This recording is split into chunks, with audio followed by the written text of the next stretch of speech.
یہ ہے نعت پاک کا مقام،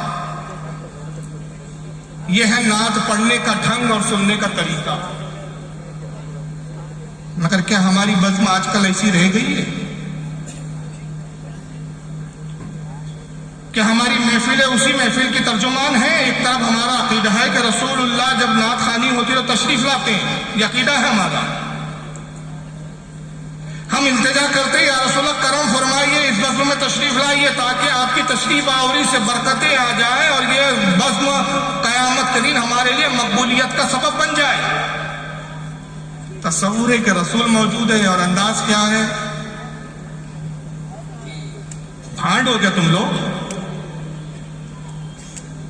مائیکل لال کو میں چیلنج کرتا ہوں، کوئی مائیکل لال بتا دے کہ حضور کی بارگاہ میں جب نعت پڑھی جاتی تھی، نعت خواہوں میں بہت ساری فہرست آتی ہے، محدثین نے ان نعت خواہوں کے نام لکھے ہیں۔ زیادہ دور مت جائیے، عربی کتابیں آپ کے بس کی نہیں ہے تو کم از کم مدارج النبوہ شاہ عبدالحق محدث دہلوی کی پڑھ لیجئے، اردو ترجمہ آ چکا ہے۔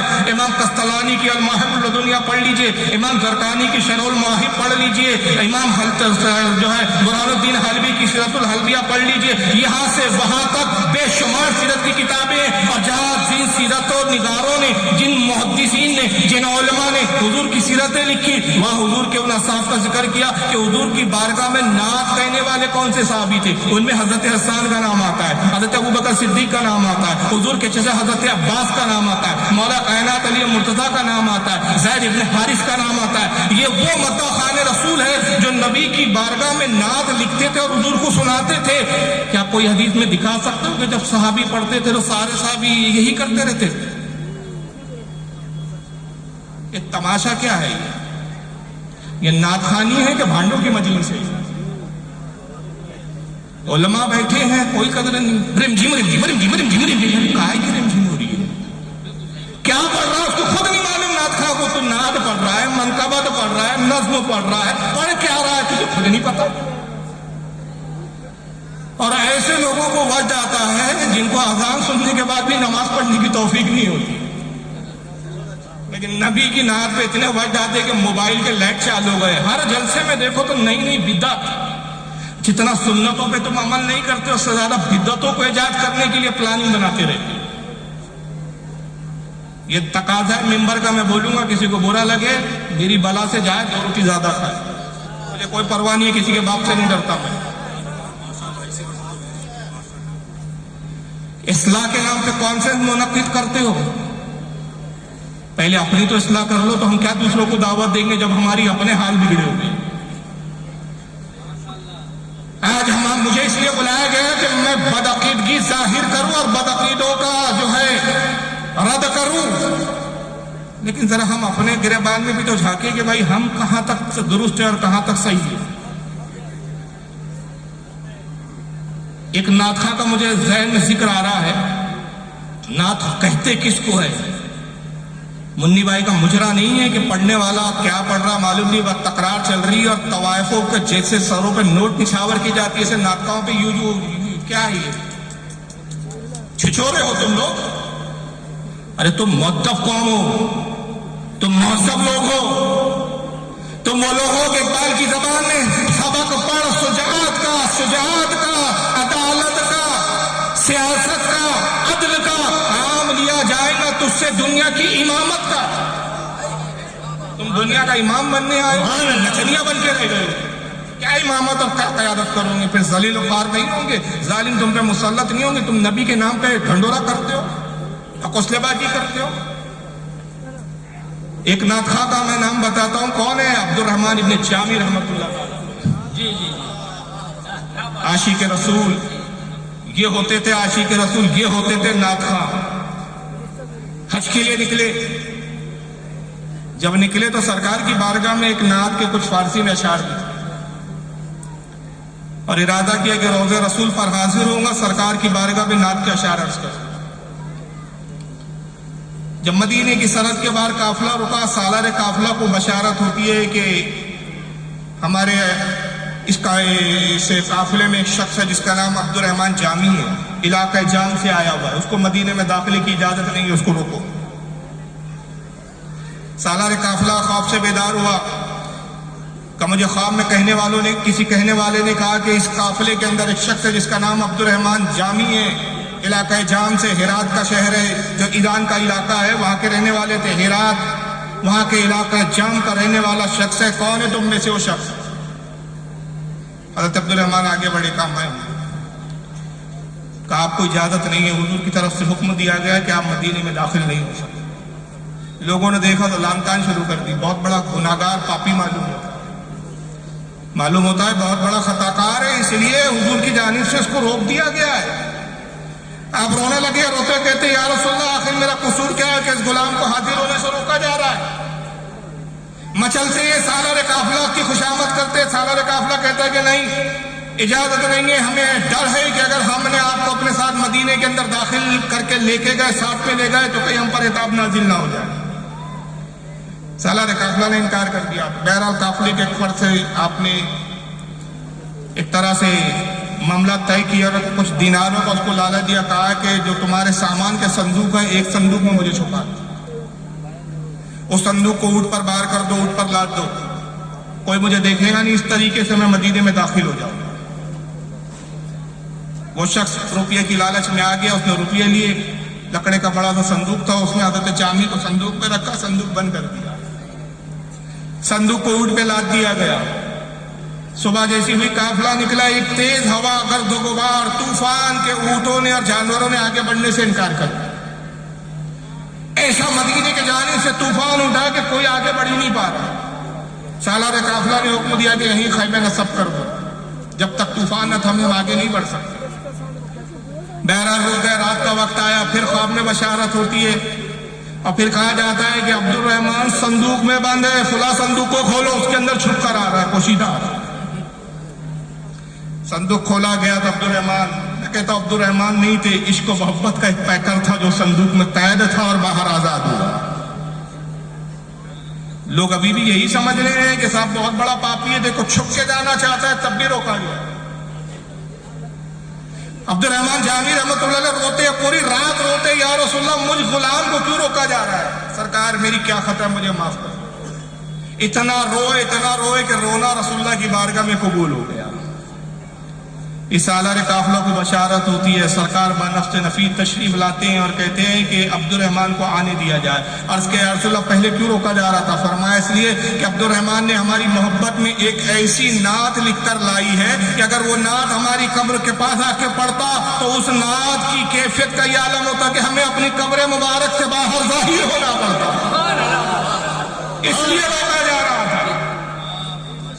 مگر عبد الرحمن نے اتنا رویا کہ ہمیں اس پر رحم آ گیا، لہذا عبد الرحمن کو اجازت دی گئی۔ اور جب اجازت تب لوگوں نے جانا کہ عبد الرحمن کس عاشق صادق کا نام ہے، کس عاشق رسول کا نام ہے، اور لوگوں نے دست بوسیاں شروع کر دیا۔ آپ نے کہا میں گناہ گار ہوں، میرے ہاتھ کو نہ چومو، مجھے تو رسول کی بارگاہ میں جانے دو، کاش کہ زندگی رسول کی قدموں پہ قربان ہو جائے۔ اور آپ بلکتے ہوئے، روتے اور تڑپتے ہوئے روضے رسول پر جاتے، اور وہ جب نعت کے اشعار پڑھتے ہیں، علماء فرماتے ہیں کہ وہ اثر ہوا، ساری محفل پہ وجداری ہوا، روضے رسول کو جنبش ہوئی، قبر مبارک سب ہوتی ہے، بنفس نفیس سرکار تشریف لاتے ہیں، عبد الرحمن کے جامی کو اٹھاتے ہیں، پیشانی کو سرکار پہنچا دیتے، عبد الرحمن قدموں میں گر جاتے، کہتے عبد الرحمن تیرا یہ نعت کہنا ہماری بارگاہ میں قبول کر لیا گیا اور تجھے اب ہماری بارگاہ سے بشارت دی جاتی ہے، عبد الرحمن اب جاؤ، اگلے سال پھر لوٹ کر۔ حضرت عبد الرحمن جب تک قیام رہا مدینے میں رات چلے گئے، جب آخری سلام کے لیے آئے پھر وہی آواز ہے، عبد الرحمن جاؤ، اگلے سال پھر لوٹ کر۔ اگلے سال پھر آئے، پھر سلام عرض کیا، پھر جواب آیا، پھر رخصت کے ٹائم سلام کرتے، پھر جواب آتا، عبد الرحمن جاؤ، پھر آؤ، 2 بار 3 بار، بعض علماء نے لکھا کہ 33 مرتبہ مدینہ منورہ آنا اور جانا رہا، اور جب 33ویں بار آئے سلام کیا، السلام علیکم یا رسول اللہ، جواب آیا وعلیکم السلام، اور پھر یہ نہیں کہا کہ عبد الرحمن جاؤ اور لوٹ کر آؤ، پھر دوسری بار سلام کرتے السلام علیکم یا رسول اللہ، پھر سرکار کہتے وعلیکم السلام عبد الرحمن، مگر یہ جواب نہیں آتا کہ جاؤ اور لوٹ کر آؤ، تو خود ہی عرض کرتے یا رسول اللہ، ہر بار ارشاد ہوتا تھا کہ جاؤ لوٹ کر آؤ، سرکار اس بار ارشاد گرامی نہیں ہوا، آقا نے فرمایا عبد الرحمن یہ تیری اور میری آخری زیارت ہے، اب میدان حشر میں ہماری ملاقات ہے۔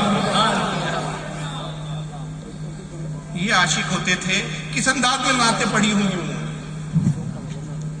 کس انداز میں اعلیٰ حضرت نے نعت پڑھی ہوں گی تو کس انداز میں عاجزی کی ہوگی. وہ سوئے لالا زار پھرتے ہیں, تیرے دن ہے بہار پھرتے ہیں. کوئی کیوں کر پوچھے تیری بات رضا, تجھ سے کتے ہزار پھرتے ہیں. وہ کتے نہیں ہیں, وہ لفظ ہے کتے. اصلاح کر لیں آپ. وہ کیا لفظ ہے؟ کتے. کتنے کی تذکیر ہے کتے. وہ کتے پڑھتے ہیں لوگ اس کو. کتے نہیں ہو, کتے. تجھ سے کتے ہزار پھرتے, تیرے جیسے تو کئی سینکڑوں عاشق پھر رہے ہیں. عرض کیا یا رسول اللہ, جب تک آپ کا بنفس نفیس زیارت نہ کر لوں مدینہ چھوڑ کے نہیں جاؤں گا. خواب میں تو بہت بار زیارت کی, دن گزرتے رہے مگر زیارت کا شرف حاصل نہیں ہوا. تو شکایت کے انداز میں پھر یہ نعت کے اشعار لکھے, وہ سوئے لالا زار پھرتے, تیرے دن ہے بہار پھرتے. کوئی کیوں کر پوچھے تیری بات رضا, تجھ سے کتے ہزار پھرتے. یہ نعت کے اشعار لکھنے کے بعد نیند لگی, کسی بیدار کرنے والے نے بیدار کیا. احمد رضا اٹھو, سرکار تشریف فرما ہے. دیکھا قبر مبارک شق ہوئی, سرکار بنفس نفیس سامنے کھڑے. تو یہ وہ عاشق سے نعت خواں کہ جن کے عشق کی بنیاد پر انہیں تو زیارت ہوئی, ان کے سبب اور لوگوں کو بھی سرکار کی زیارت ہوئی. بہرحال میرا یہ موضوع نہیں ہے, ورنہ میں ایسے عاشقوں کی ایک فہرست ہے میرے پاس جن کی میں نعت کے کلاموں کا انداز اور حضور کی بارگاہ سے ان کو کیا شرف قبولیت ملی, اس پر ایک سلسلے وار میں گفتگو کر سکتا ہوں.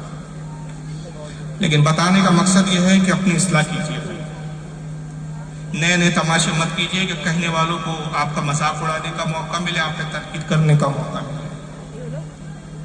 نعت رسول ادب کے ساتھ سنی جاتی ہے, ادب کے ساتھ پڑھی جاتی ہے.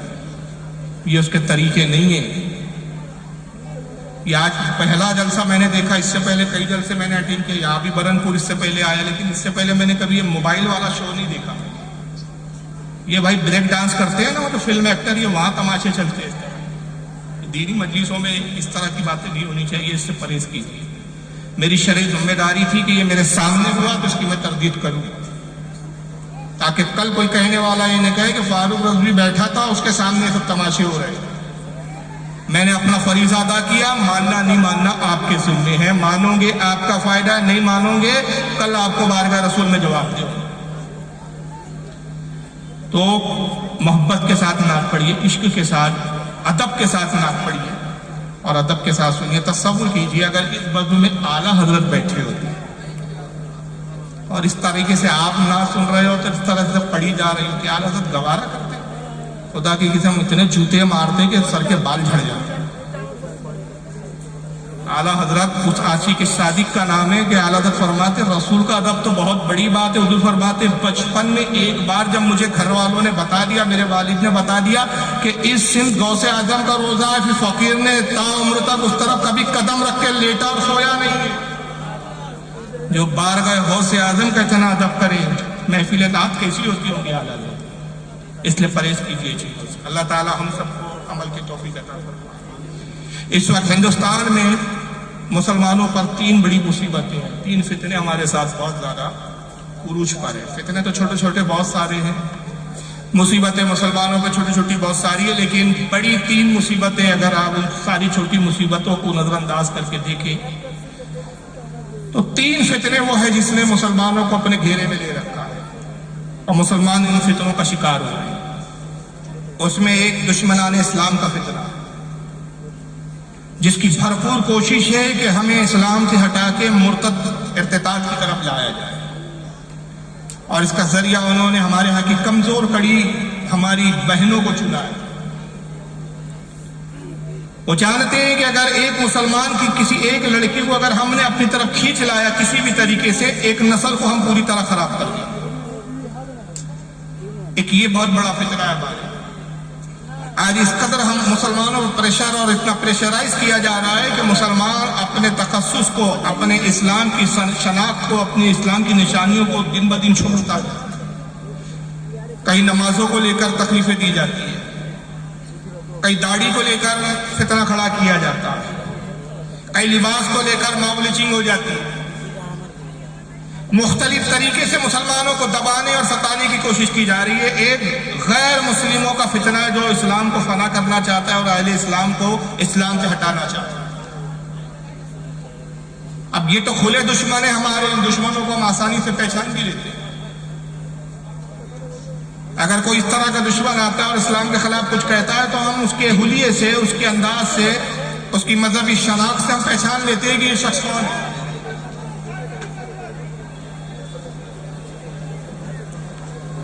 حافظ احسان صاحب کرسی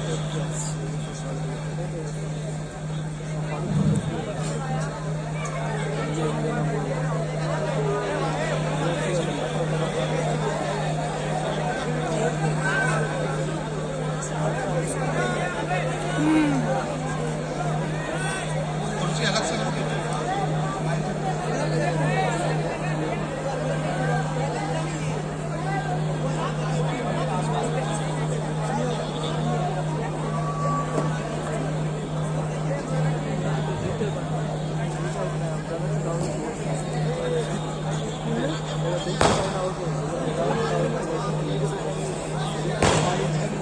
کتنا سمجھائے، نئی چیزیں لاتے ہیں، نئی چیزیں لاتے ہیں۔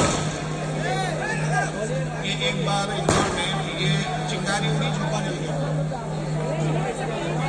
کیا وہ سب نے بتایا۔ ارے بھائی یہ بارود مت اڑائیے آپ یار، ابھی میں سمجھا رہا تھا اور پھر یہ ابھی 1 منٹ 2 منٹ ہی نہیں گزرے یار۔ میں بھی یہی چیز سمجھا رہا تھا کہ بھائی اپنے جلسوں کو مذہبی جلسوں کی طرح دیکھیے، غیروں کی نقل مت کیجیے آپ۔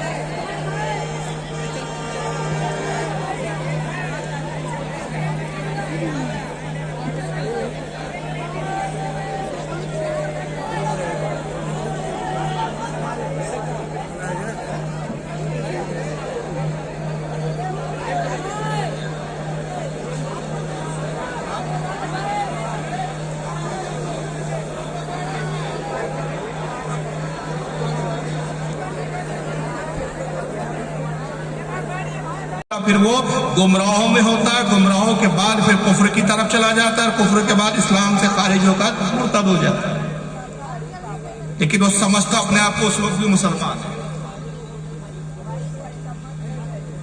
اب کیسے جانے ہم بھائی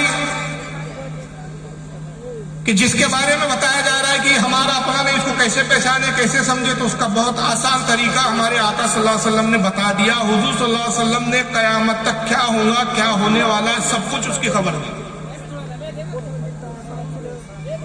ترمذی شریف کی حدیث ہے، بلکہ میں یہ بتاؤں کہ یہ حدیث پاک اتنی مستند ہے کہ شاید ہی کوئی ایسا محدث گزرا ہو جس نے اپنی کسی نہ کسی حدیث کی کتاب میں اس حدیث کو نقل نہ کیا۔ حتیٰ کہ میں نے تحقیق کی تو میں نے پایا کہ تقریباً 18 اجلہ صحابہ اکرام ہیں جو اس حدیث کے راوی ہیں، اور بڑی مشہور حدیث ہے، آپ نے 12 سنی ہوں گی۔ ترمذی کے الفاظ یہ ہے جو حضرت عبداللہ ابن عمر سے روایت ہے، ان بنی اسرائیل تفرقت سنتین علی 70 ملہ۔ اللہ کے نبی نے فرمایا قوم بنی اسرائیل میں لوگوں، قوم بنی اسرائیل جو موسیٰ علیہ السلام کی قوم گزری، رسول اللہ سے پہلی کی امت بنی اسرائیل گزری جس میں بہت سارے انبیاء کرام مبعوث ہوئے، حضرت عیسیٰ تک سب بنی اسرائیل میں آئے۔ فرمایا کہ قوم بنی اسرائیل میں اختلاف ہوا تو وہ قوم 72 فرقوں میں بٹ گئی۔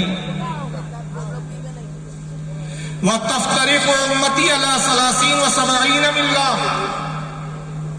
اور اے لوگوں آگاہ ہو، میری امت میں بھی اختلاف ہوگا تو میری امت 73 فرقوں میں بٹ جائیں گی۔ وہ 72 فرقوں میں بٹے لیکن میری امت 73 فرقوں میں بٹیں گی۔ کلہم فی النار، سب کے سب جہنم میں جائیں گے۔ الا ملۃ واحدہ، صرف ایک جماعت ہوگی، ایک گروہ ہوگا جو جنت میں جائے گا۔ قالوا من ہی یا رسول اللہ صلی اللہ علیہ وسلم، صحابہ کرام نے عرض کیا اللہ کے نبی صلی اللہ علیہ وسلم جنتی جماعت کی، جنتیوں کی پہچان کیا ہے، ان کی نشانی کیا ہے، کیسے ہم ان کو پہچانے کہ جنتی ہے؟ تو آقا نے جو پہچان بتائی، اس زمانے میں اس پہچان کو جاننا سمجھنا بہت ضروری ہے۔ آقا نے فرمایا ما انا علیہ واصحابی، کہا جنت جنتیوں کی پہچان یہ ہوگی، جو میرے اور میرے صحابہ کے عقیدے پر ہوگا وہی جنتی ہوگا۔ اب یہ ایک پیمانہ ہمیں مل گیا کہ اگر کوئی ہمارے حلیے میں آ رہا ہے، سر پہ ٹوپی اور داڑھی لگی ہوئی ہے، جسم پہ اسلامی لباس سجا ہوا ہے، وہ اس وقت تک ہمارا اپنا نہیں ہو سکتا کہ جب تک ہم یہ نہ جان لیں کہ اس کی بولی، اس کا عقیدہ، اس کا نظریہ وہی ہے جو رسول اللہ اور صحابہ کا۔ اگر اس کا عقیدہ صحابہ رسول کے عقیدے کے مطابق ہے تو ہمارا ہے، ورنہ پھر وہ ان 72 فرقوں میں سے کسی نہ کسی ایک فرقے سے ضرور تعلق رکھتا ہے، اور ایسے شخص سے ہمیں اپنے ایمان کو اور اپنے آپ کو بچانے کی ضرورت ہے۔ آج جو موجودہ جماعتیں ہیں، کچھ نامزد ہیں، مختلف ناموں سے وہ اپنی آئیڈینٹی کو بتاتے ہیں، مختلف ناموں سے پہچانے جاتے ہیں، جانے جاتے ہیں۔ ہم اہل سنت اپنے آپ کو اہل سنت کہتے ہیں، ہمارا دعویٰ ہے اور ہمارا دعویٰ ہی اس کا ثبوت ہے کہ ہم وہی ہیں جو 1400 سال سے چلے آ رہے ہیں۔ ہمارا وہی عقیدہ ہے جو اللہ کے رسول صلی اللہ علیہ وسلم نے جو عقیدہ اپنے صحابہ کو دیا، صحابہ سے تابعین کو ملا، تابعین سے تبع تابعین کو، اور تبع تابعین سے ائمہ سے ہوتے ہوئے ہم تک وہ عقیدہ پہنچا۔ اور آج جو کچھ جماعتیں الگ الگ ناموں سے نامزد ہیں، ہم ان کو اہل سنت اس لیے نہیں سمجھتے کہ ہم نے رسول اللہ کی اسی حدیث پاک کو کسوٹی بنایا، ما انا علیہ وصحابی، جو میرے اور میرے صحابہ کے عقیدے پر ہوں گا وہی جنتی ہے۔ میں نے عرض کیا کہ 3 فتنے ہیں جو ہمارے ایمان کو برباد کرنا چاہتے ہیں۔ صلح کلیت کا ایک فتنہ، ایک جو ہے بدعقیدگی کا فتنہ، اور ایک دشمنان اسلام جو کھلے طور پر ہے۔ بدعقیدہ کی کوشش ہوتی ہے کہ ہمارے ایمان کو کیسے برباد کرے، تو ہمارے درمیان، ہمارے بیچ رہ کر کچھ ایسے عقائد اور نظریات کو داخل کر دیا گیا یا داخل کرنے کی کوشش کی جاتی ہے کہ جو صحابہ رسول کا عقیدہ ہرگز نہیں ہے۔ اس تعلق سے تاریخ اسلام میں جو پہلا فرقہ بنا تھا وہ شیعہ فرقہ، ہمارے علماء کی محنتوں کا ثمرہ تھا کہ اس فتنے کو، اس فرقے کی نظریات اور اس کے باطل عقائد کا ایسا قلعہ کما کیا، صدیوں تک یہ فتنہ دفن رہا، دبا رہا۔ لیکن افسوس کی بات ہے کہ اب کچھ سالوں سے یہ فتنہ دوبارہ ہمیں پھر نظر آ رہا ہے، اور اہل بیت کی محبت کی آڑ میں یہ فتنہ ہمارے گھر تک پہنچ چکا ہے۔ اعلیٰ حضرت کی زبان میں اگر کہوں کہ شیطان کے حربوں میں سے سب سے شدید تر حربہ یہ ہے کہ شہد کے بہانے زہر پلاتا ہے، اور دوا کے بہانے جو ہے زہر دیتا ہے۔ شہد یہ ہے کہ اہل بیت کی محبت دکھائی جاتی ہے، لیکن جب اندر جھانکو تو نظریات، عقائد کچھ اور نظر آتے ہیں۔ اگر شیعہ فرقے کی ہم بات کریں تو اتنے باطل نظریات ہیں کہ جو خدا کی قسم نہ ہرگز صحابہ کا عقیدہ ہو سکتے نہ رسول کا عقیدہ ہوتا ہے۔ میں بہت سارے اگر عقائد بتاؤں تو رات چھٹی پڑ جائیں گی، صرف ایک عقیدہ بتاؤں گا، پروف میں ایک ویڈیو دکھاؤں گا۔ فیصلہ آپ کو کرنا ہے کہ جن کا یہ عقیدہ ہے تو کیا ہم ان کو صحیح کہہ سکتے ہیں کہ ہماری صلح کلی والی پالیسی صحیح ہے کہ کسی کو برا نہ کہا جائے، یہ بھی صحیح وہ بھی صحیح۔ ایک عقیدہ میں یہ بتا رہا ہوں کہ آپ سب جانتے ہیں قرآن عظیم کتنے پارے ہیں؟ 30 پارے۔ کس پر نازل ہوا؟ سرکار صلی اللہ علیہ وسلم۔ کتابی شکل میں کس نے جمع کیا؟ سب سے پہلے کتابی شکل میں جمع کرنے والی ذات حضرت سیدنا ابو بکر صدیق رضی اللہ عنہ۔ اپنے دور خلافت میں چند صحابہ کی ٹیم تیار کر کے انہوں نے کتابی شکل میں قرآن کو جمع کیا۔ مشورہ حضرت عمر کا تھا کہ کتابی شکل میں قرآن جمع کر دیا جائے، اس لیے کہ حفاظ انتقال کریں گے، جنگوں میں شہادت پا رہے ہیں، ایک وقت آئے گا کہ جب دنیا سے حفاظ ختم ہو جائیں گے، قرآن کا کوئی یاد کرنے والا نہ رہے گا، نتیجہ یہ ہوگا کہ قرآن کی بہت ساری باتیں ذہنوں سے جو ہے نکل چکی ہوں گی، لوگ اس تعلیمات سے، قرآن کی باتوں سے ناواقف ہونے کی بنیاد پر قرآن کا بہت بڑا حصہ ضائع ہو جائے گا۔ اس کی حفاظت کا طریقہ یہ ہے کہ قرآن عظیم کو مصحف کی شکل میں، کتاب کی شکل میں جمع کر دیا جائے۔ یہ مشورہ صحابہ نے پسند کیا، کتابی شکل میں جمع ہوا، 30 پاروں کی شکل میں جمع ہوا، اور اہل سنت کا یہ عقیدہ ہے، 1400 سال کا عقیدہ ہے کہ جس طرح ابو بکر نے جمع کیا وہی قرآن تھا، جیسا حضور پہ نازل ہوا تھا، جیسی آیتیں حضور نے پڑھ کے تلاوت کی تھی، نہ اس کا زیر بدلا ہے نہ اس کا زبر بدلا ہے۔ اور اس کے تحفظ کا یہ عالم ہے کہ آج بھی اگر کوئی حافظ قرآن تراویح پڑھتا ہے، تراویح سناتا ہے، یا کوئی نماز میں قرات کرتا ہے، یا کوئی تقریر میں آیت پڑھتا ہے اور آیت میں اگر زیر و زبر کا بھی غلطی ہو جائے، فرق پڑ جائے، تو ایک نہیں سینکڑوں ٹوکنے والے ہوتے، سینکڑوں واقف ہوتے جو سمجھ لیتے، جان لیتے کہ بھائی پڑھنے والے قاری سے فلاں جگہ غلطی ہو گئی ہے، یہاں زیر تھا زبر سے پڑھ لیا، زبر تھا زیر سے پڑھ لیا، یعنی اس کی حفاظت کا یہ عالم ہے کہ زیر و زبر بھی اس کا بدلہ نہیں جا سکتا۔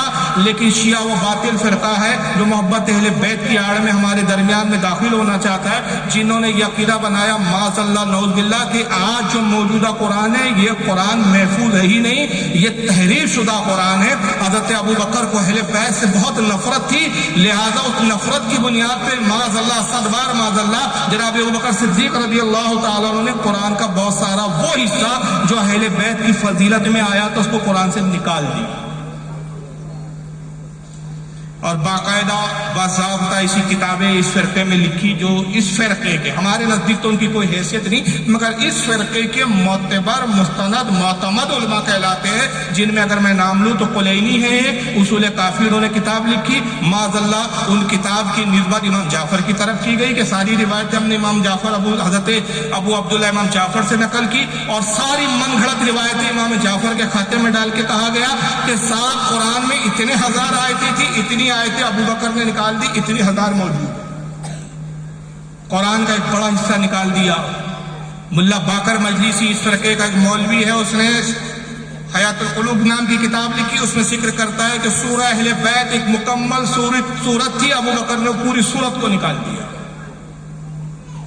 قرآن کی آیتوں میں تحریف کی، جہاں جہاں علی کا نام تھا وہاں علی ہٹا کے مختلف جملے لائے گئے، اہدینا الصراط العلی، آیت یوتی اللہ، اے اللہ ہمیں علی کے راستے پر چلا، ابو بکر نے لفظ علی ہٹایا اور آیت کو یوں کر دیا اہدینا الصراط المستقیم، کہا مستقیم نہیں تھا وہ علی تھا،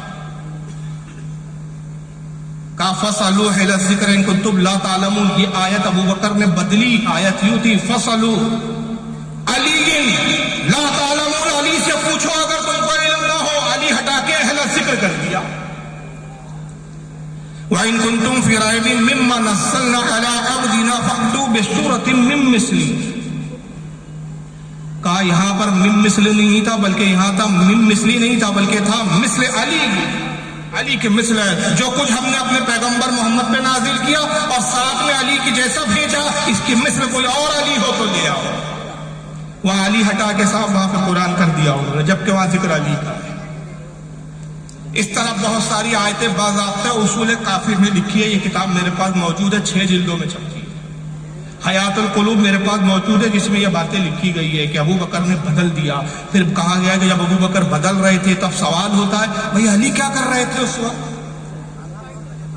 بھئی علی شیر مرداں، شاہ یزداں، قوت پروردگار، لا فتح الا علی، لا سیف الا ذوالفقار، جس کی شان یہ ہو قرآن بدلا جا رہا ہو وہ خاموش کیوں ہے؟ کہتے ہوا یہ کہ حضرت علی نے قرآن ترتیب دیا، اوریجنل قرآن لکھا اور اسی طرح قرآن لکھا جیسے حضور پر نازل ہوا تھا، اوریجنل صحیح قرآن لے کر ابو بکر کی خدمت میں پہنچے اور کہا ابو بکر 2 مہینے میں مسلسل قرآن لکھتا رہا، 2 مہینے کی جو ہے محنت و مشقت کے بعد میں یہ اوریجنل قرآن لایا ہوں جیسا رسول پہ نازل ہوا تھا، جیسا آقا نے بتایا تھا، تم نے قرآن میں تحریف کیا، تم نے قرآن کی آیتوں کو بدل دیا، یہ قرآن ہے اوریجنل، اس کو رائج کرو، اس کے نسخوں کو بناؤ اور ان نسخوں کو مسلمانوں میں عام کرو۔ تو حضرت ابو بکر اور عمر نے کہا ہمارے لیے جو ہم نے قرآن لکھا یہی کافی ہے۔ تو علی کو جلال آیا اور اس قرآن کو لے کر آپ نے ہوا میں ہاتھ لہرایا اور ہاتھ لہرا کے کہا دیکھ رہا ہو اے لوگو، یا ایھا الناس، اے لوگو اس قرآن کو دیکھ رہے ہو، دیکھ لو دیکھ لو، اب قیامت تک تم اس قرآن کو دیکھ نہ سکو گے، آخری بار اس اوریجنل اصلی قرآن کا دیدار کر لو۔ پھر اس کے بعد حضرت علی آئے، اپنے بیٹے حسن کو قرآن دیا، کہا بیٹا حسن یہ قرآن اپنے وصی کے علاوہ، اپنے وارث کے علاوہ کسی کو نہ دینا، کسی کو نہ دکھانا۔ تو امام حسن نے امام حسین کو قرآن دے دیا، امام حسین نے وہی وصیت کی پھر اپنے بعد والوں کو، انہوں نے امام زین العابدین کو دے دیا، امام زین العابدین نے امام باقر کو دے دیا، امام باقر نے امام جعفر کو دے دیا، انہوں نے حضرت امام موسیٰ قاسم کو دے دیا، انہوں نے حضرت امام نقی علی کو دے دیا، انہوں نے حضرت امام علی سقی کو دے دیا، انہوں نے حضرت امام جواد کو دے دیا، انہوں نے حضرت امام حسن عسکری کو دے دیا، انہوں نے امام مہدی کو دیا۔ امام مہدی لے کر وہ قرآن لے کر غائب ہو گئے، قیامت کے دن اوریجنل قرآن لے کر آئے۔ تو آپ کے اور ہمارے گھر میں جو قرآن ہے وہ کون سا ہے؟ ڈپلیکیٹ. جن کا یہ عقیدہ ہو کیا ہماری صلح کلیت اتنی نیچ ہو گئی ہے, اتنی گر گئی ہے کہ ہم ان کو بھی کہیں کہ یہ بھی صحیح ہے, کسی کو برا نہ کہو. جو ہماری قرآن, ہماری کتاب, اللہ کی کتابوں کو ہی صحیح ماننے کے لیے تیار نہیں. آپ کہیں گے فاروق صاحب ہم کیسے یقین کر لیں, آپ نے نام لیے کتابوں کے, ان کتابوں کے تو نام بھی نہیں سنے ہم نے. اصول کافی پہلی بار سن رہے ہیں, حیات القلوب ہم پہلی بار سن رہے ہیں, ناسخ التواری کی کتاب ہم پہلی بار سن رہے ہیں, بہت ساری کتابوں کے آپ نام اور بھی لے لیں, ہم تو سب پہلی بار سن رہے ہیں, کیسے یقین کریں. تو میرے پروگرام کی خاصیت یہی ہوتی ہے کہ میں کتابوں کے ساتھ ساتھ خود بولتے ہوئے چہرے بھی دکھا دیتا ہوں تاکہ یقین ہو جائے. ساؤنڈ چالو رہے اس کا بھائی لیپ ٹاپ کا. ابھی حال ہی میں پاکستان کے ایک صاحب زندہ ہے, مردہ نہیں ہے, میں زندہ کو ہی دکھاتا ہوں. ان کا نام ہے جناب مولوی شبیر حسن میسم. پاکستان کی شیعہ اہل تشیع کی ایک بہت بڑی تنظیم ہے جس کا نام ہے الزہرا اکیڈمی. اس کے چیف ہے, ایران سے ان کے روابط اور تعلقات ہیں. یہ چھوٹی موٹی ہستی نہیں ہے. ہمارے پڑوسی ملک پاکستان میں اہل تشیع کے بہت بڑے عالم مانے جاتے ہیں. یہ تقریر میں دعویٰ کرتے ہیں کہ مبارک و شیعوں, وہ قرآن جو غائب ہو گیا تھا وہ ہمیں مل گیا. اور کتنے نسخے ملے؟ 4 نسخے ملے. ذرا سنیے کیا کہتے ہیں. اس کا ساؤنڈ والے کہاں ہے؟ اس کا ساؤنڈ چالو کیجیے, لیپ ٹاپ کا ساؤنڈ دیجیے بھائی.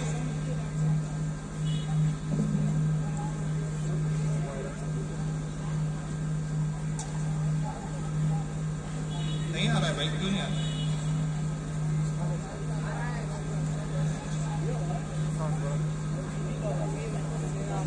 کیا پرابلم ہے بھائی؟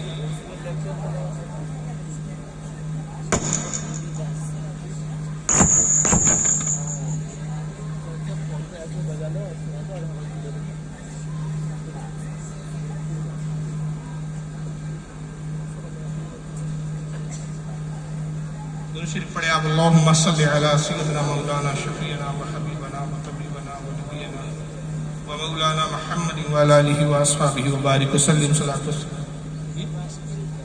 نہیں آئیں گے, اس کا ساؤنڈ بہت کم ہے. کے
فون میں نہیں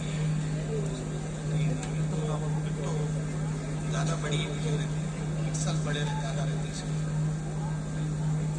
چلیے وقت بھی نہیں ہے. چلیے یہ کیا کہہ رہے ہیں میں سنا دیتا ہوں, آپ کچھ پہ اعتماد کریں, اب اس کے سوا بھی کوئی چارہ نہیں ہے. تو یہ شبیر میسمی صاحب جو ہے یہ اس ویڈیو میں کہتے ہیں, اور یہ نیٹ پر موجود ہے. اگر آپ ٹائپ کر لیں گوگل پر جا کے یوٹیوب وغیرہ پہ کہ مولوی شبیر میسمی اور قرآن اس طرح کو ٹائپ کرتے ہو تو ویڈیو سامنے آ جائے گا. تو اس کے اندر کہتے ہیں کہ شیعوں کے لیے خوشخبری ہے کہ جو ائمہ نے اپنے ہاتھوں سے قرآن لکھا تھا اوریجنل قرآن, اس کے 4 نسخے ہم کو مل گئے.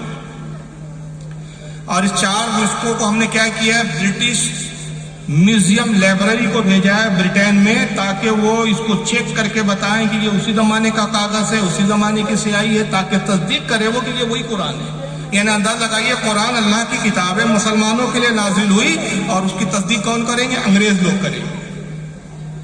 یہ ویڈیو سنتے تو آپ کو بڑی دلچسپی محسوس ہوتی، کیونکہ کچھ باتیں مجھے یاد نہیں اور کیا کیا بولا، جو یاد آ رہی ہے میں سنا کے رد کر دوں گا اسے۔ کہتے ہیں کہ جیسے ہی وہاں سے تصدیق ہو جائیں گی، سیٹسفائی ہو جائیں گے ہم لوگ، اور ویریفائی کر دیا جائے گا کہ ہاں یہ وہی قرآن ہے جو علی نے لکھا تھا، تو ہم پھر انقلاب ایران کے بعد، انقلاب ایران کا انقلاب کہتے ہیں کہ بھائی اسلامی انقلاب آیا ایران میں، انقلاب ایران کے بعد شیعوں کا جو سب سے بڑا کارنامہ ہے، بطور کارنامہ ہم دنیا کے سامنے پیش کریں گے، 1400 سال کے بعد ہم اوریجنل قرآن کو تلاش کر کے لے آئے، اور ہم بڑے فخر کے ساتھ امت تک یہ اصل قرآن پیش کریں۔ اب سوال یہ پیدا ہوتا ہے کہ اس پہ 2 ضرب ہے کہ ایک تو تمہاری ہی کتابیں کہتی ہے کہ امام مہدی لے کر گئے تو قیامت کے وقت لے کر آئیں گے، تو بیچ میں تم کہاں سے لے آئے؟ تو یہ تو ایک عقیدے کا دوگلا پن تمہارا خود ظاہر ہو رہا ہے۔ اس سے پتہ چل رہا ہے کہ تم دونوں طرف سے باطل ہو۔ اگر تمہارا یہ عقیدہ درست ہے تمہارے نزدیک، ہمارے نزدیک تو دونوں بکواس ہے۔ تمہارے نزدیک عقیدہ اگر درست ہے، اس کو تم صحیح مانتے ہو، تمہارے معتبر اور مستند علماء نے لکھا ہے کہ امام مہدی کے پاس اصلی قرآن قیامت کے وقت لے آئیں گے، تو پھر یہ بیچ میں لائے، یہ بکواس ہے، یہ جھوٹ ہے، فریب ہے، کذب ہے۔ اور اگر یہ سچا ہے تو پھر امام مہدی والا جو ہم قول اور جو تمہارا عقیدہ ہے وہ جھوٹا ہے، تو تمہارے یہاں سے لے کر جتنے 14 سال سے گڑتے آ رہے تھے کہ امام مہدی لائیں گے، سب جھوٹے قرار پائے۔ تو جس فرقے کے بڑے بڑے علامہ جھوٹے ہو، فرقہ خود کتنا بڑا جھوٹا ہو، تو دونوں طرف سے تم جھوٹے ہو۔ ہمارا تو عقیدہ یہ ہے کہ قرآن دنیا کی واحد وہ کتاب ہے جس کا زیر و زبر تک نہیں بدلا گیا، جس کا سکون تک، جس کا قومہ تک نہیں بدلا گیا۔ اس کی وجہ یہ ہے کہ دنیا میں جتنی بھی کتابیں آئی، پچھلی بھی آسمانی کتابیں آئی، اللہ نے ہی وہ کتابوں کو نازل کیا، لیکن حفاظت کا ذمہ خود نہیں لیا۔ صرف قرآن عظیم ہے جس کے بارے میں کہتا ان نحن نزلنا الذکر وإنا لہ لحافظون، اے محبوب ہم نے اس کتاب کو، اس ذکر کو نازل کیا، اور اس کی حفاظت کا ذمہ ہم ہی لے رہے ہیں، ہم اس کی حفاظت کریں۔ تو جب اللہ تعالیٰ نے قرآن عظیم کی حفاظت کا ذمہ لیا ہے تو کس کی مجال ہے کہ قرآن کو بدل دے؟ ہو سکتا ہے کل آپ کہیں کہ بھائی یہ دعویٰ کو سمجھ میں نہیں آ رہا ہے، بدلنا کون سی مشکل بات ہے؟ بھائی ہم قرآن لے آئیں، اب اس میں لکھا ہے الحمدللہ رب العالمین، اور رب العالمین کو ہم رب العالمین کر دی، تو ہم نے تو بدل دیا۔ بھائی آپ میرے زیر زبر نہیں بدل سکتے، ہم نے بدل دیا۔ ہم زیر کی جگہ زبر لکھ دیں، کون ہوتے ہو آپ، کہاں ہاتھ پکڑ سکتے ہو ہمارا، ہم نے تو بدل دیا۔ پھر اللہ نے کیا کیا؟ کچھ تو نہیں کیا، معاذ اللہ۔ اگر یہ آپ کا تصور ہے، کسی کا تصور ہو جائے، مسلمان کا تو تصور ہو نہیں سکتا۔ اگر کوئی بیوقوف اس طرح کی حرکت کرے، اس کو معلوم ہونا چاہیے کہ حفاظت کا ذمہ جو رب فرما رہا ہے، تو یہ سیاہی کی حفاظت کی بات نہیں ہو رہی ہے، یہ جو ہے اوراق کی حفاظت کی بات نہیں ہو رہی ہے، بلکہ قرآن جو نفس قرآن ہے اس کی حفاظت کی بات ہو رہی ہے۔ اور یہ ایسا رسول اللہ کا معجزہ ہے جو قیامت تک باقی رہے گا۔ اور حفاظت ایسے کی کہ تم اوراق بدل سکتے ہو، سیاہی بدل سکتے ہو، حروفوں کو تبدیل کر سکتے ہو، لیکن بچوں کے سینے میں جو قرآن کو اللہ نے حفظ فرما دیا، اس حفظ شدہ دل کے قرآن کو جو نقش ہو گیا، اس کو کیسے بدل سکو گے؟ اس کو تم نہیں بدل سکتے۔ تو قرآن عظیم ایک محفوظ کتاب ہے، لیکن ہمارے درمیان میں مسلمان کہلانے والوں میں ایسے بھی لوگ ہیں جو اس قرآن کو اللہ کا کلام اور اللہ کی اصل کتاب ماننے کے لیے تیار ہیں، مگر ایسے ہی لوگوں سے جو میل ملاپ رکھتے ہیں اس وقت صلح کلیت کے اگر علم بردار میں کہوں اس شخص کو جس کا نام طارق جمیل آتا ہے، کاش میں اس کی ویڈیو دکھا سکتا ہوں کہ ایک جگہ بڑے رو رو کے کہتے ہیں ایک ہو جاؤ، امت بن جاؤ، امت بن جاؤ۔ بڑا درد ہے اس کے دل میں، اتنا روتا ہے کہ شیعوں کو شرمندہ کر دیا اس شخص، اتنا روتا مگر مچ گیا۔ ایک ہو جاؤ، بریلیوں نے دیوبندیوں کو کہا کافر، دیوبندیوں نے بریلی کو کہا کافر، شیعوں نے سنی کو کہا کافر، سنیوں نے شیعوں کو کہا کافر، پھر جنت میں کون جائے گا؟ طارق جمیل بڑے درد کے ساتھ ایک ویڈیو میں کہتے ہیں، ویڈیو مشہور ہے، نیٹ پہ بہت چھایا ہوا ہے، اس کے لاکھوں ویورز ہیں، اس کو لاکھوں لوگوں نے دیکھا، اس کے ویوز لاکھوں میں، بلکہ لاکھوں کیا میرے خیال سے کئی ملینز ہو گئے ہوں۔